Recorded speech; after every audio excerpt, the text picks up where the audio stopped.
jalqaba toopikii kana irratti of nasasachiisa ture ulfaadhaa ayyabaa carraa kan argachuuf. Garuu dubbii Finfinnee ta'eetu dubbiin Finfinnee kun guutee dhufee funyaan bira nu ga'e. Funyaan darbee agartuu ija keenyaa qaroo ija keenyaa bira nu ga'e. Qaroo ija ofii dhabuun immoo lazzaa jireenya lafa addunyaa kanarraa dhabuudha. Finfinneen qaama Oromoo handhuura wiirtuu Oromoo qofaa osoo hin taane Finfinneen kennaa Rabbiin hadiyyaa kennaa dhuunfaa Rabbiin Oromoo qofaaf kennedha.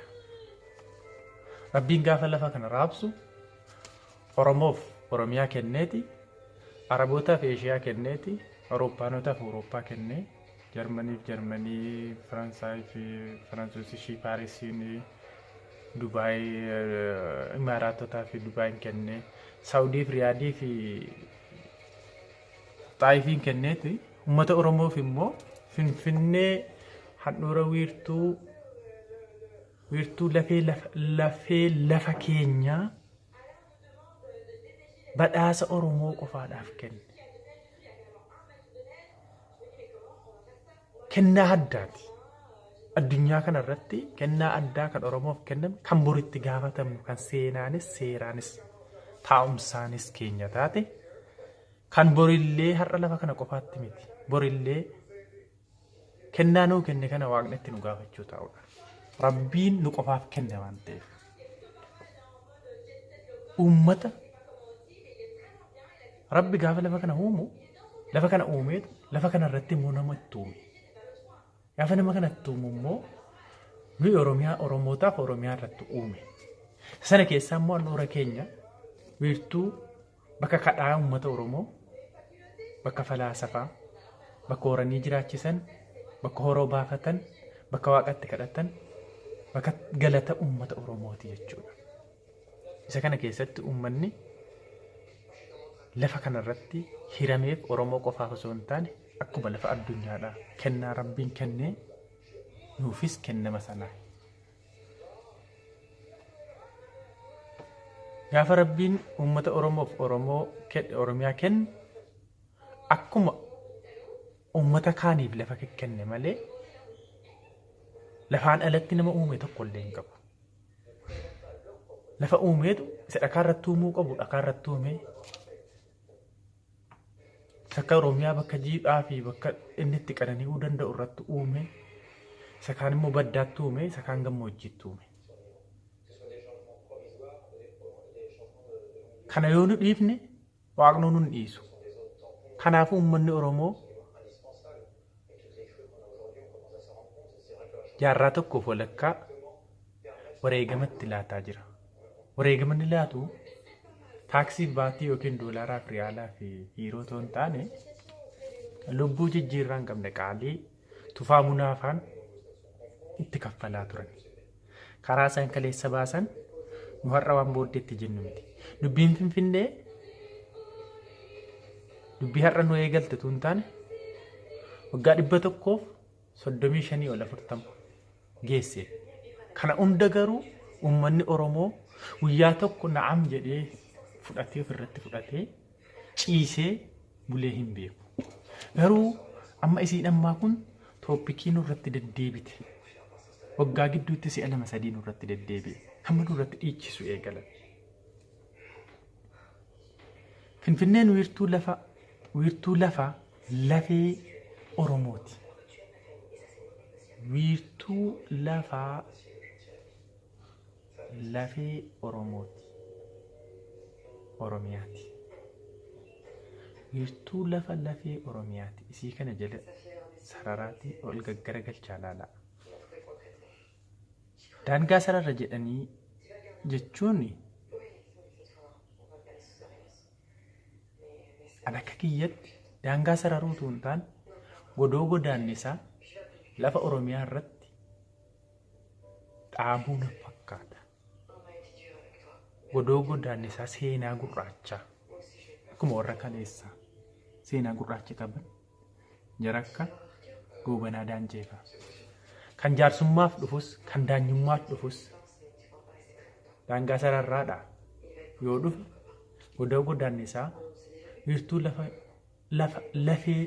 lafa Oromiyaa irratti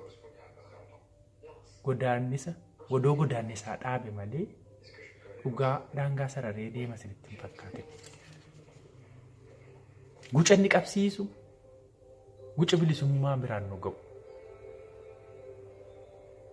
Xumura garbummaa. An akka kiyyatti Finfinneef of kennaadha wareegamuuf.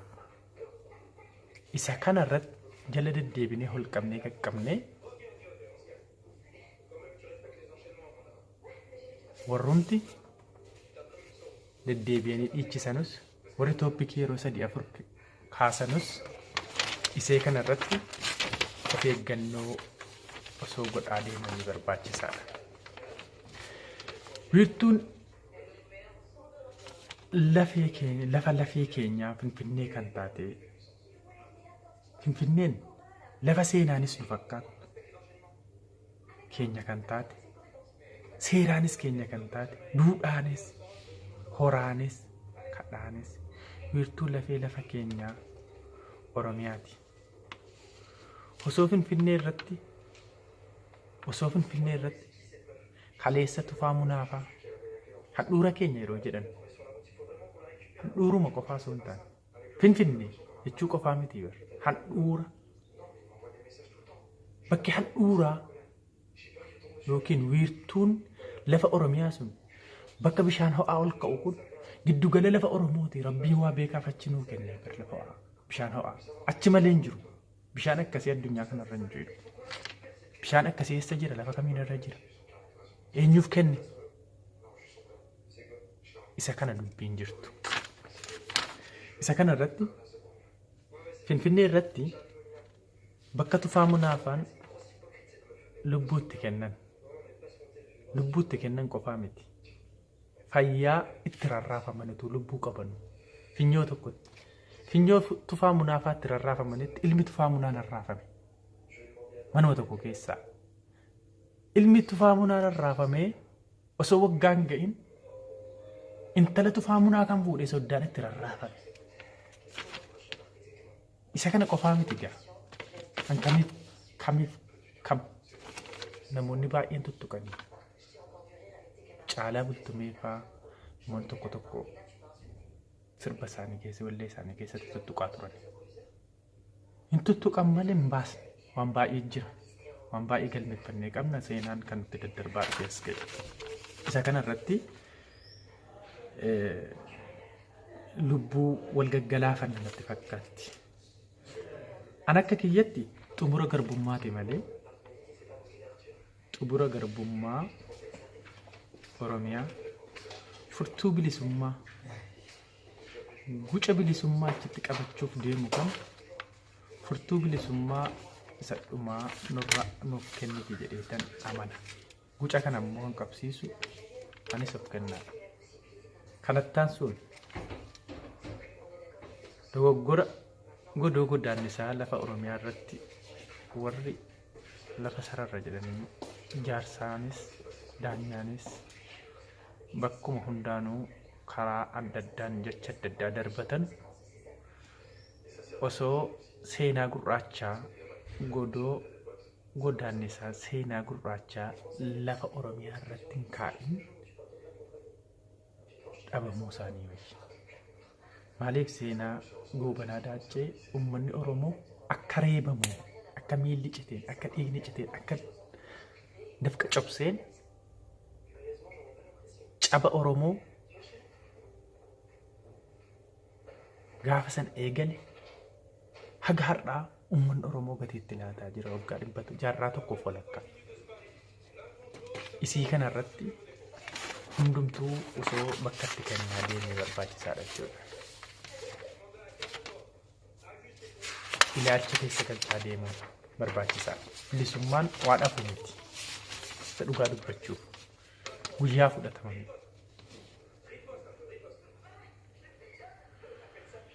qeerroon yookiin dhaloonni qubee dhimma daangaa Oromoo qabsaa'onni kaleessa qabsaa'aa turan galanni isaanii jannataa ta'u.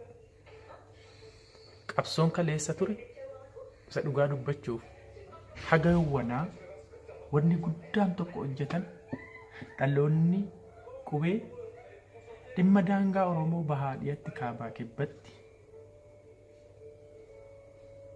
afaan tokkoon sa'aatii tokko nutti fudhatu. Jecha tokko walii gala. Takkaa namni wal mormu hin jiru daangaa fayyadu. Bahaaf dhiha Oromiyaa irratti waa'ee dhimma Oromiyaaf daangaa Oromoo irratti. Tokko kun galata guddaa nurraa qabatu.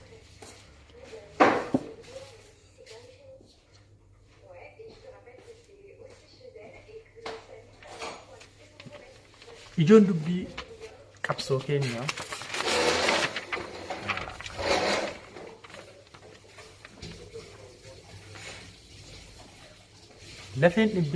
lafeenumti dhiignumti lola'e Finfinneef jecha dhiigni dhangala'e.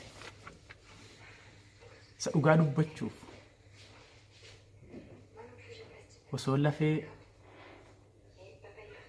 Oromiyaaf jecha akkasumas Finfinneef jecha ba'e ekeraa lafee goototaa kana bakka tokkotti walitti sassaabne gaara guddicha Kilimanjaaroo gaara guddicha Afrikaa Kilimanjaaroo gadi ta'u. Isa kanaaf immoo ragaa jaarraa tokkoof walakkaa walitti funaanaa jettanis silaa yeroon dhiyaateera funaanamuu hin hafu. Sirni diimokiraataa gadi filmaata dhufu kanarratti gadi milkaa'aa ta'e silaa kun hunduu funaanamee iddoo tokkotti dhufu hin jiru. Ani akka kiyyatti lubbuu waggaa 135 hanga 40 ba'e kana keessa ekeraa lafee goototaa kana walitti funaan gaara Kilimanjaaroo gadi ta'u. Kanarratti ergaa tokkoon dabarfachuu barbaada.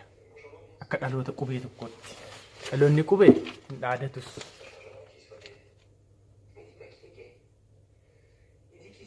Hin sodaatus. Akka dhaloota qubee tokkotti ergaanan jala muree dabarfachuu barbaadu. Namoota akka sabbata maramee dhimma Finfinnee irratti arraba nurratti dheerasan. Arrabni isaanii akka sabbata maramee dheeratu kan walitti qabsiisuuf arrabuma isaaniitiin marree bakka isaanitti dhiichisuu fi sirbuu danda'anutti qeerroo walitti qabee harkaan qabee walitti dabarsee bakka isaanitti yeroo hunda dhiichisuu danda'an isa xumuraa Oromiyaa keessaa baasuu ni dandeenya. Isuma dhugaa. Isa kanaaf immoo dhugaa jiru hojii darbirraa yaadachuu ni danda'ama. Uummanni kun haqilii qabaa?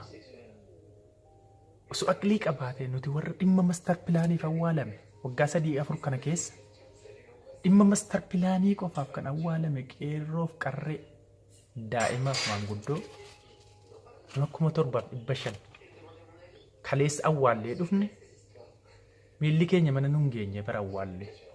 Osoo warra awwaalle dhimma mastar pilaaniif dhimma Finfinneef warra awwaalle mana deemnee nuti awwaalcharraa deebinee dhufnee mana hin ga'in warrumti nu awwaalle ijji isaanii hin buruqin. Uummanni kun dhimma Finfinnee irratti nurratti dhiichisa.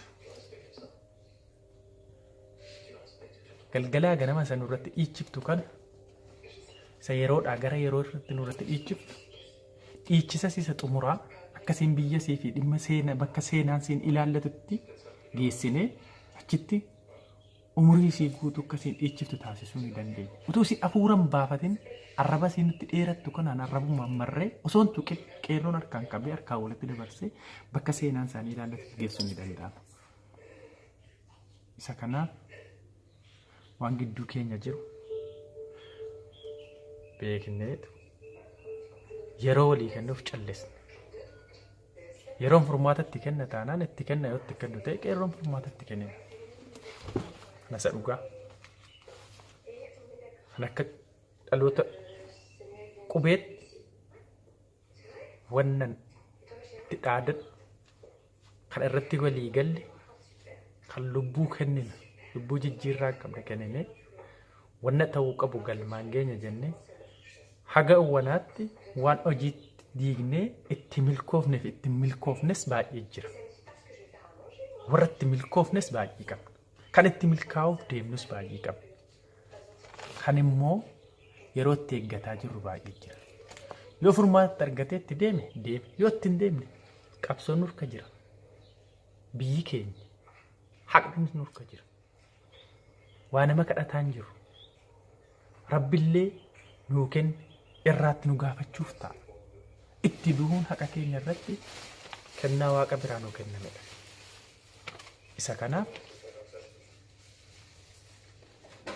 nuti akka namaa waaqadha. Waaqni nu uume immoo bakka nu uumuu akka nuuf malu irratti nu uume waan keenya irratti du'uuf jiraachuun immoo numarraa eegamaa jechuudha.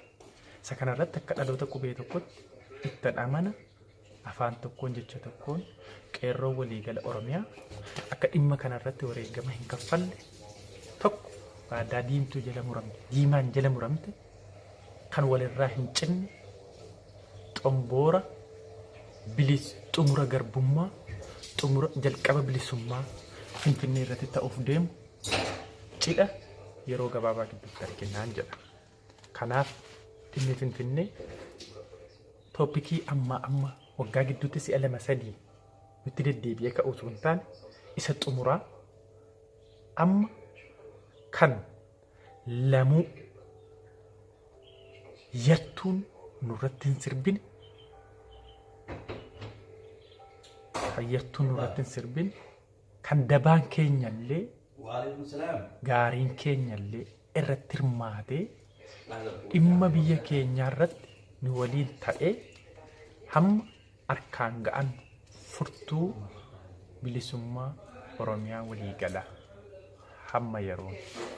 Isa kanaaf hedduu galatoomaa dhimma Oromiyaa irratti yoo haasa'aa bulan yeroon nun ga'u waa'ee Finfinnee kanuma gabaabsine.